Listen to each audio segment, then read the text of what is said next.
Hey guys, how y'all doing? How y'all doing? It's your girl Ruth. Going through the signs, finding some information I didn't find before. The Libra and I'm on Taurus.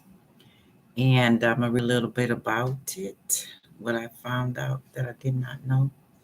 Okay, so bear with me.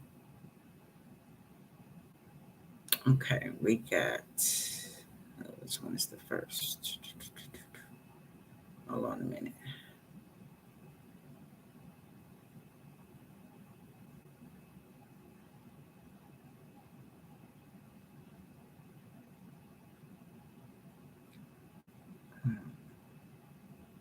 Okay. Taurus. Hey y'all, how y'all doing? Taurus, Latin for the bull, is one of the constellations of the zodiac and is located in the northern celestial hemisphere. Taurus is a large and prominent constellation in the northern hemisphere winter sky. It is one of the oldest constellations, dating back to the early Bronze Age at least, when it marked the location of the sun during the spring equinox. It's important to agricultural calendar influence various bull features in the mythologies of the ancient Sumer, Sumer, Akkad, Azrael, Babylonian, Egyptian, Greek, Greece, and Rome. Its old astronomical symbol is, y'all know the symbol of the bull, which resembles a bull's head. Okay. A number of features exist that are interest to the astronomers. Taurus hosts two of the nearest open clusters to the Earth, the Pleiades and the Hyades, both of which are visible to the naked eye. Let's read a little bit about the Pleiades. Pleiades, also known as the Seven Sisters, Messier 45, and other names by different cultures, is an asteroid and an open star cluster containing middle-aged, hot B-type stars in the northwest of the constellation Taurus.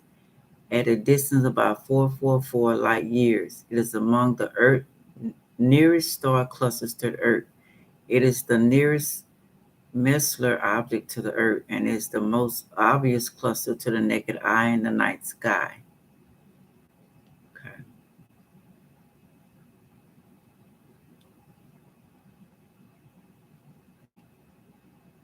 Let's go back. Okay. And we got the Hyades. Hyades star cluster. The Hyades, known as Caldwell 41, Colander 50, or Melotto 25, is the nearest open cluster and one of the best studied star clusters, located about 153 light years, 47 parseccs, away from the sun. It consists of a roughly spherical group of hundreds of stars sharing the same age, space of origin, chemical characteristics, and motion through space. From the perspective of observers on Earth, the Hyades cluster appears in the constellation Taurus, where its brightest stars form a V shape along the still brighter Aldebaran, Aldebaran. However, Aldebaran is related to the Hyades, as it is located much closer to the Earth and merely happens to lie along the same line of sight. Okay.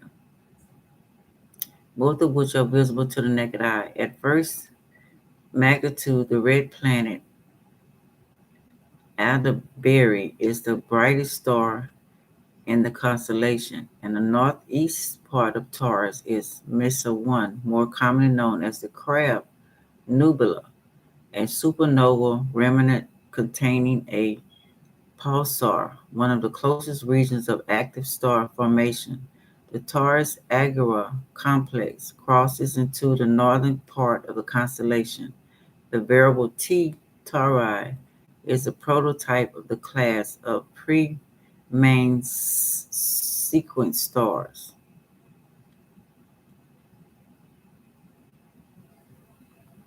It's between Aries to the west and Gemini to the east. To the north lies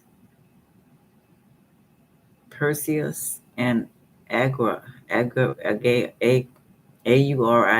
To the southeast, Orion. To the south, Eridanus. And to the northwest, Cetus. In late November, early December, Taurus reaches opposition, farthermost point from the sun, and is visible to the entire night. By late March, it is setting at sunset and completely disappears between the sun's glare from May to July.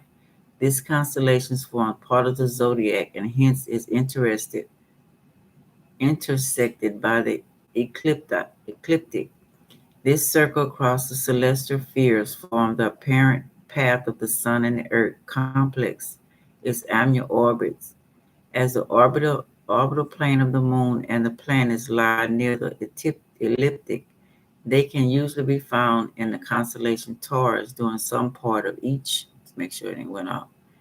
Each year, the galactic plane of the Milky Way interacts the northwest corner of the constellation, and the galactic anticenter is located near the border between Taurus and Auriga.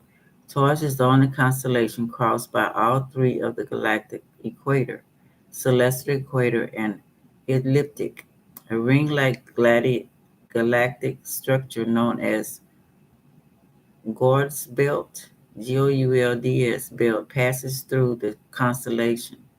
The recommended three-letter abbreviation for the constellation, as adopted by the International Astronomical Union in 1922, is TAU. The official constellation boundaries are set by Belgian astronomer Eugene in 1930, are defined by polygon of 26 segments. In the equatorial coordinate system, the right ascension coordinates of these borders lie between 0323 and 05533, while the destination coordinates are between 3110 and 1.35, because a small part of the constellation lies to the south of the celestial equator. This cannot be completely circumpolar constellation at any latitude. Okay, I'm seeing I find a picture real quick.